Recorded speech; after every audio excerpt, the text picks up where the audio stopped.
দুইটা তিনটা match next Friday. Coming to a theatre near you. এক ঢিলে দুই পাখি মারলেন কাটার মাস্টার। প্রীতি জিন্তার অনুরোধে দিল্লির পর এবার পাঞ্জাব কিংসের হয়ে এক ম্যাচ খেলবেন ফিস। হ্যাঁ দর্শক, বিস্তারিত জানুন পুরো ভিডিও জুড়ে। ইন্ডিয়ান প্রিমিয়ার লিগ আইপিএল এর এবারের আসরের আগে মেগা নিলামের নাম দিয়েও অবিকৃত ছিলেন মুস্তাফিজুর রহমান। নিলামে বাংলাদেশে এই পেসারের প্রতি আগ্রহ দেখায়নি কোনো ফ্র্যাঞ্চাইজি, তবে আসরের মাঝপথে দল পেয়েছিলেন ফিস। ৬ কোটি ভারতীয় রুপিতে মুস্তাফিজকে ৩ ম্যাচের জন্য দলে নিয়েছিল দিল্লি ক্যাপিটালস। সাময়িক বিকল্প হিসেবে মুস্তাফিজের সঙ্গে চুক্তি করে দিল্লি, কিন্তু দিল্লির বিদায়ের পর পাকিস্তান সিরিজেও যাননি মুস্তাফিজ, যে সুযোগটা কাজে লাগিয়েছে পাঞ্জাব কিংস।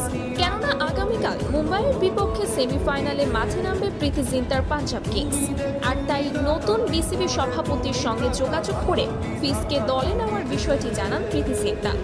সবকিছু ঠিক থাকলে মাত্র এক ম্যাচের জন্য ৫ কোটিতে মুম্বাইয়ের বিপক্ষে পাঞ্জাবের জার্সিতে দেখা যাবে আমাদের কাটার মাস্টারকে। তো দর্শক, এক আসরে দুই দলে খেলা ফিস কি পারবে পাঞ্জাবকে ফাইনালে তুলতে? কি মনে হয় আপনাদের? তা অবশ্যই জানিয়ে